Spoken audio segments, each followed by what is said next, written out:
Hello, Roman and friends. How are you doing? Happy second Sunday of Lent. Today, the gospel passage that we hear at Mass was that of the Transfiguration. And honestly, I think we've heard this passage of the gospel many times, but for me, this year at least, it really caught my attention that phrase that says, the apostles were fully awake. So just imagine being in the presence of the transfigured Jesus, this moment of glory, a foretaste of heaven, a foretaste of the resurrection.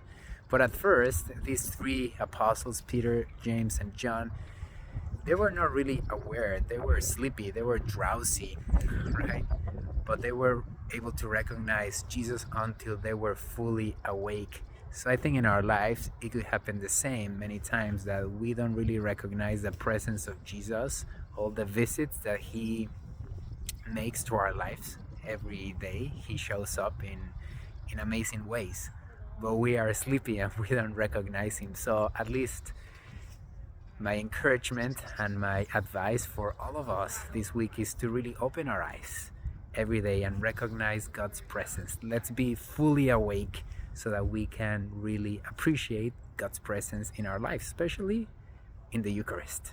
How many tabernacles are not visited? Well, at least let's start with all of us making that difference, being fully awake and appreciating the gift of Jesus in our lives. God bless you and count on my prayers.